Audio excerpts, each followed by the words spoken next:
really wonderful. And I think it's a really wonderful introduction to some of the work that I'm going to talk about, which is what we call a community science project, which is kind of like, uh, you know, the I would say that there have been people doing community science for many, many millennia here in the Hawaiian Islands, and it was called different things, but there's this connectivity between Kilo and this project.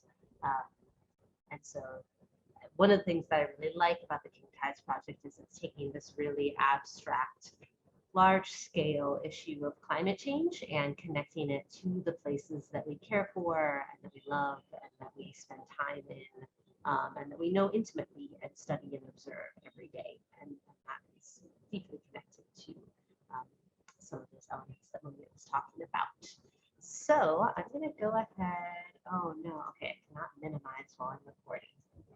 Put this window over here. I just want to do a quick audio check. Can everyone else hear Katie okay? You come in and out a little bit for me, but yeah, I'm seeing Sorry, I thumbs up. can move closer to the laptop. That's a little You bit hear better. me better Yeah. here? Yeah, I think it was okay before, but it was a little soft at some point. So Okay, that's much better. I can call in as well if that is perfect. That's better. I think you're okay. Yeah. Okay. All right. So I'm gonna go ahead and share my screen.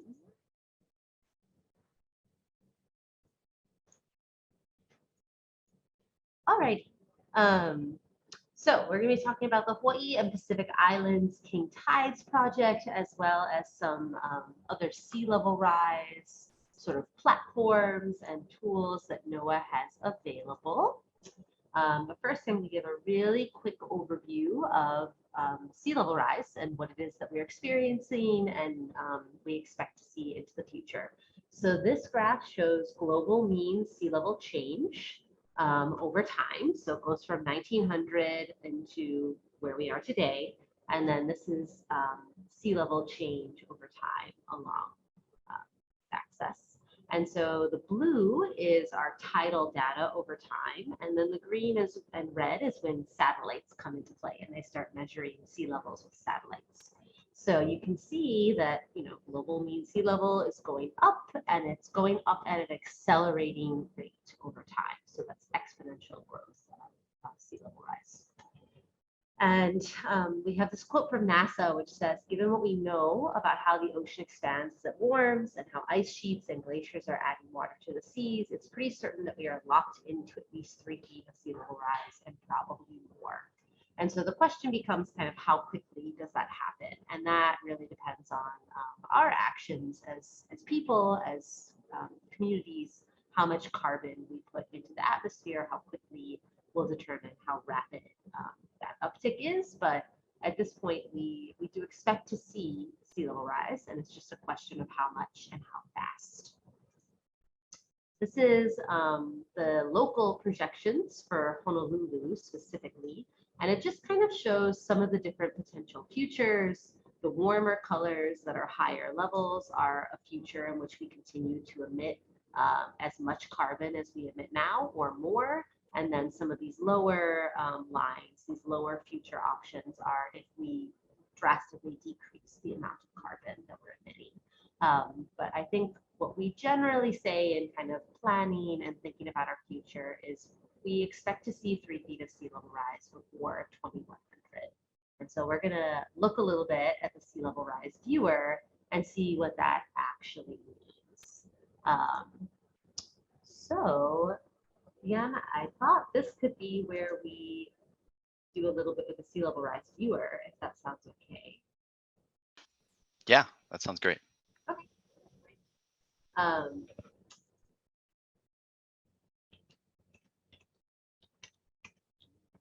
And you want me to intro that tool a little bit? Yeah, maybe do a quick intro. And if people are able, maybe on a second screen, or if your computer is powerful enough, you can also bring that up on a secondary screen and then try to maybe type in some of your locations. But Katie will give kind of a quick demo of how the tool works, and then we'll get a chance to explore it in some breakouts. That sounds like a good plan. Yes. Okay, so this is the NOAA Sea Level Rise Viewer, and we can click Get Started, and then we can zoom in on the place that we are at.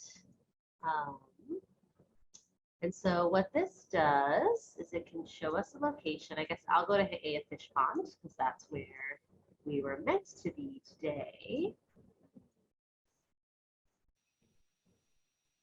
We can get in fairly close. Okay, so here's our overview of Ha'ea. And then along the side here, this MHHW stands for mean high or high water level. It's basically just the average water level, the sea level that we're at. And so we can take that to 1 foot, we can take that to 2 feet, we can take that to 3 feet. So this is what we expect to see before 2100. So in the next 80 years or so. We can take it to 4 feet, 5 feet. 6 feet is a more extreme estimate. So we say that maybe you use 6 feet of planning if you're going to build something really big that you want to last for a long time, like a new rail project or a wastewater treatment plant or an airport. And this, the modeling for this viewer is based on basically what we call passive inundation, which is like a bathtub. It's like you turn on the water and the water level goes up, and that's about it. It doesn't take into consideration, like we all know that the ocean is not a bathtub, right? There's a lot of other dynamics at play in terms of water levels. So what this doesn't show you, this flood expanse, is anything to do with erosion, wave runup, groundwater, swell events, like all that kind of stuff is not factored in here. So this is just if you take the level of the ocean and bump it up a foot or 2 feet or 3 feet. So we are going to give folks a chance to play around with this viewer a little bit.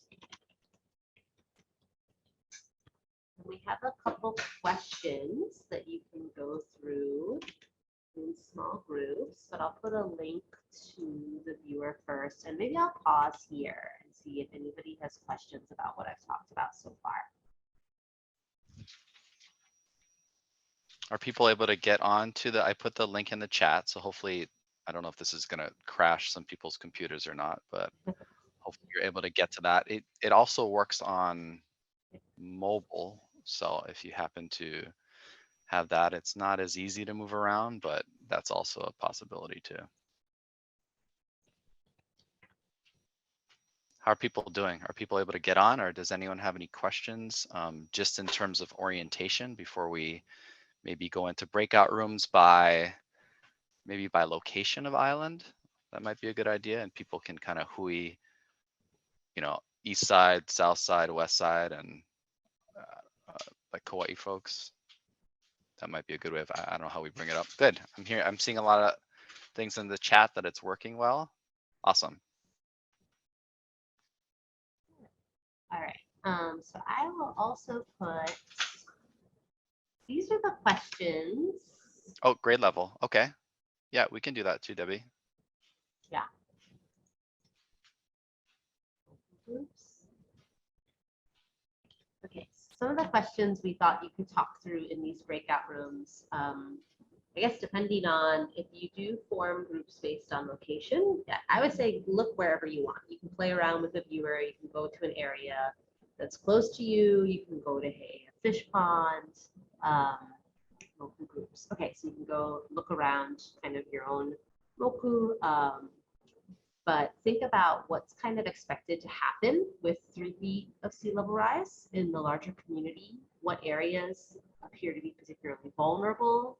How might that that degree of sea level rise impact recreation, infrastructure, the people that live there? How will it affect you? And we're going to talk about king tides later, so we'll leave them off for now. But just kind of thinking through some of these questions in small groups. Just to get an understanding of, okay, if 3 feet of sea level rise is our future, what does that mean for the places that we live in, that we spend time in, that we care about? And I guess before we do this, I want to acknowledge that this stuff is really hard, that it's hard to see the places that we care about and that we know have an uncertain future or have a future that looks like there will be more and more flooding. So I just want to acknowledge that that is something that's hard to deal with and hard to talk about. And maybe we can have more conversation about how to do that with students in a way that, you know, allows us to kind of maintain hope and imagination and ideas about what we might do for adaptation in the future.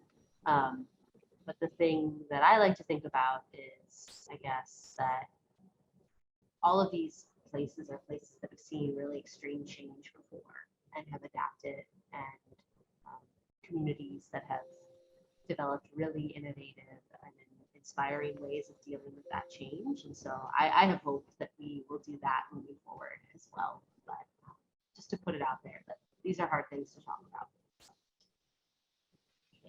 With that, I can open up some breakout rooms.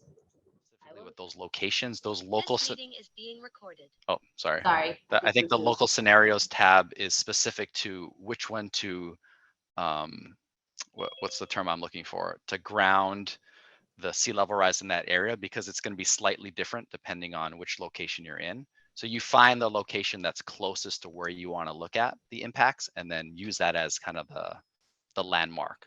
Is that a good way of describing it, Katie? I think you can.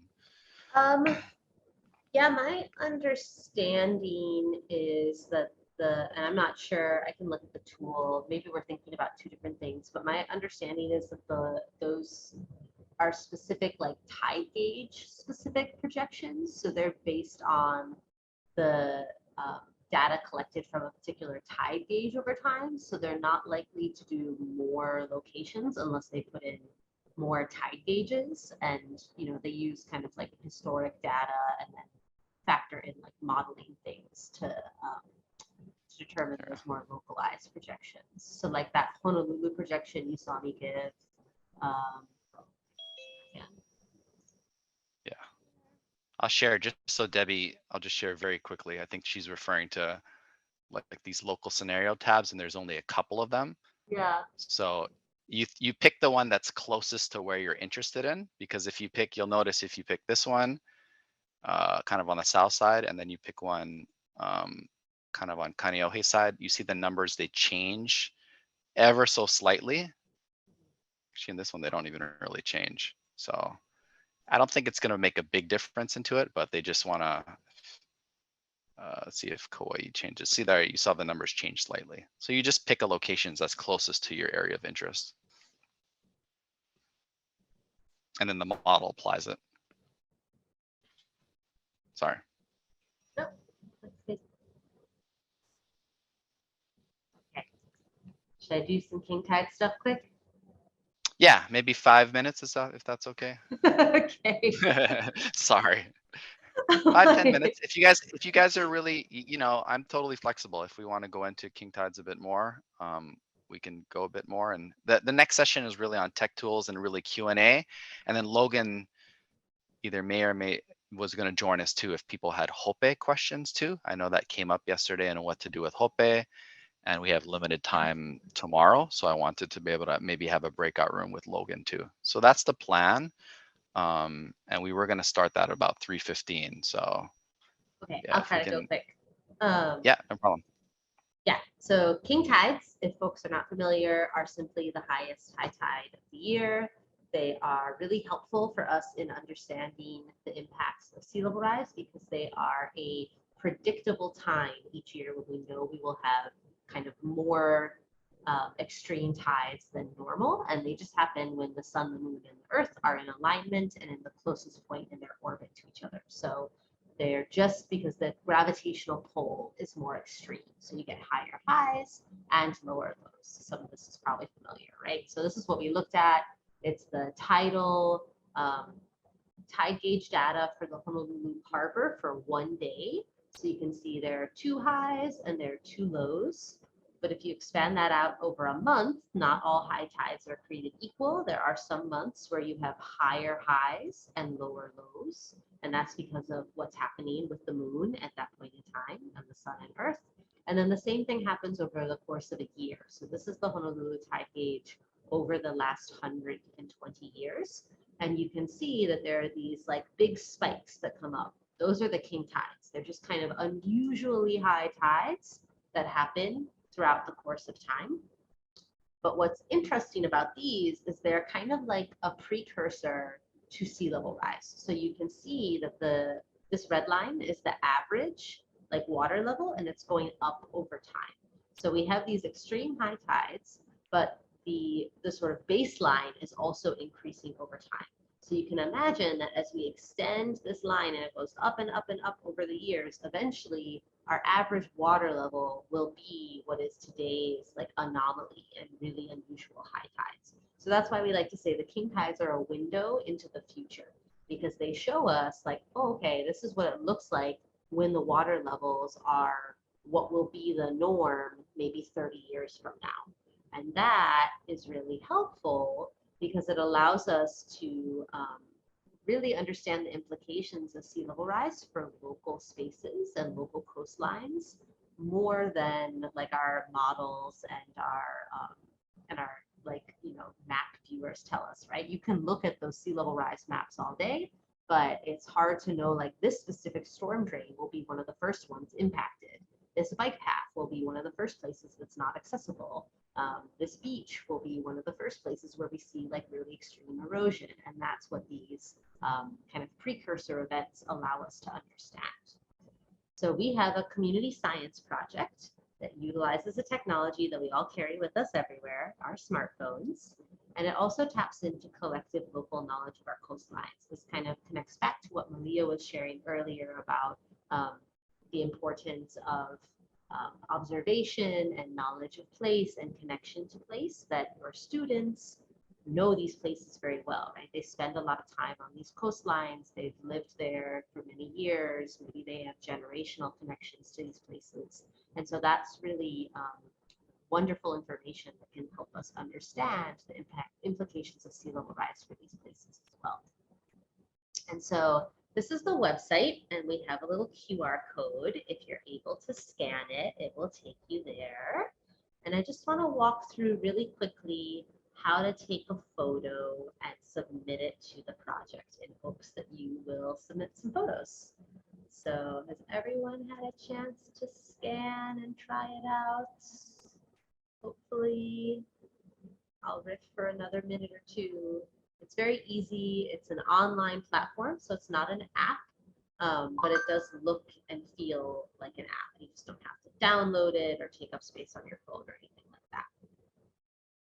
Okay, I'm hoping folks have it. You can also always go to PacificIslandsKingTides.org.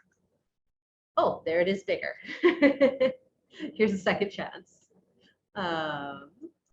Okay, so once you have that open, you should see an opportunity to add a photo. And what we recommend is that you go ahead and just add this page to your home screen, and then it'll just look like an app. So if you're in an iPhone, you can add this little symbol here. If you're an Android, you have to go up to the little dots and go add to home screen. Here's the iPhone option, and then you just add it in, and then you will see it on your phone, just like it's an app, but it didn't download anything or take up any space. And then you'll be able to just click on that in the future and add your photos. So that's the little tutorial to add it. Can you go back one screen really fast? Yes, absolutely. Oops, no, not what I want to do. And Katie will share these slides with us too. Is that okay, Yes. Katie? And then we can share that and put them up on the workshop website. So if you've missed any of Totally. this, there's a recording and we have the slides too. Just to let you know. Yeah, and my apologies. This was meant to kind of be in person so I could help you do it, and then we go out and take photos, but we're working with what we got. Okay. So this is a little demo of what it looks like when you actually take a photo. This is on a desktop, but you kind of get the same idea. So you'll click add a photo, and then you'll be able to either pull a photo from your phone. So you can always take photos out at the beach and then come back home and add them to the website. You don't have to take them in real time. Or you can pull up your camera and take a photo in real time. So the smartphone is very smart. So it'll automatically add the date and the time. And then you can also find your location. If you have your GPS stuff set up, it can locate you automatically, or you can search map and put a place that you are at. So you can search like, hey, a fish pond, and you can also move the little dot around so that it goes to just the right place. And then we ask folks to put in a location description as well, because that helps us with correcting any pins that end up in the wrong place by accident. So if we see a pin and it's up in the middle of the ko'olaus, we're like, oh, this is probably not right. And we can look at the location description and we can move it. And then tell us something about your photo is an opportunity to add in any kind of observations or kilo or knowledge of the place or the circumstances. So you can put that in that box, and that's really helpful. That's also a place where if you want, like if your students were taking photos, you could say, put in Mrs. Hinson's biology class, and then you can search for search terms later on, and it'll pull up only the photos that have Mrs. Hinson's biology class in the comments. So if you wanted to do a class project where students took pictures, you could easily find all of them. We ask for email address just so we can keep track of how many people are submitting photos, and then the name is completely optional. And we also ask for the impact, if you know what the impact is. Sorry, I'm going very quickly through this, but hopefully we'll be okay. Yes, king tides do have, sorry, there's a question in the chat. Do king tides happen at different times of year for different locations? There are different king tides at different times of year in different locations. In the Hawaiian Islands, ours tend to be a few in the winter months, so like November, December time, and then we also get them in like June, July, August time. It sort of depends on the year, and the ones in the winter are very early in the morning, like 5 in the morning, and in the summer tend to be around 4 in the afternoon. There is a sort of global king tides network, and we can probably share some information about that later, but there are king tides projects in many different parts of the world. So there's probably like a king tides project in Alaska that you could connect to, and they could help you find them. Keep on rolling. All right, this is also cool. So if you go to the same website, Pacific Islands KingTides.com, you can see all of the photos and all of the information that other community scientists have submitted. So if you're doing a class with your students and you want pictures of king tide impacts of tidal flooding on Kauai, or if you want pictures of storm drain failure in urban Honolulu, there are 3,500 photos in the database, and they're all pretty easy to kind of search for different locations and different impacts. So it's a huge database of images that you can use freely for education with your students, which is kind of nice. And this just shows you how you can look on the website. So this is what the website looks like. You can click in closer to the island and see all the places where people have submitted photos. I would also, I'm going to pause and say this is also a good way to see where we don't have photos. We definitely have more photos for more urbanized areas and more populated areas. So if you're trying to think, where should I go take pictures? You can always look at the map and see where we have a lack of information or data available. Okay. So you can zoom in on specific locations and see all the pictures that have been taken for that place. And if you click on more info, you can download high resolution photos, and you can also see all the information that was submitted about that photo before. So they're saying this is beach erosion and flooding of the beach parking lot. It's from 2018, and it shows you the picture. You are also able to search by island. So you can go to like Maui and see all the different photos submitted in different places. Sorry, this video isn't showing it, but you're also able to search by impact. So you can search for erosion or storm drain failure, and you can search by search terms. So you could search like beach or parking lot or Mrs. Hinson's biology class, and you can see all the photos that have those search terms in the description. Yes. Okay, I'll keep going. I will wrap up soon, Leon, I promise. This is just a couple of examples to show you the kinds of photos that are available. So we have photos that show the impacts of flooding, of storm drain failure, of coastal erosion, wave run-up, flooding on roads, impacts to built infrastructure. So I think these are really helpful because it's one thing to look at graphs or maps, but those are very abstract. It's much more helpful to look at images of actual places, actual resources that we know and care about and are familiar with. I think that's really helpful for our understanding of the implications of sea level rise and the possibilities for adaptation.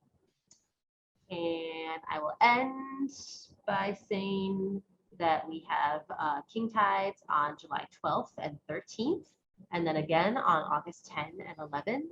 And I definitely encourage folks, like, if you don't go out and take photos today, I think it'll be a pretty interesting weekend because we have an unusually high swell, one of the highest swells we've seen in years in the Hawaiian Islands on the South Shore, and there's also a tropical depression kind of approaching the islands. So we'll probably see some significant flooding implications along the shoreline. So always be careful, but there will probably be some interesting things happening along the coast this weekend.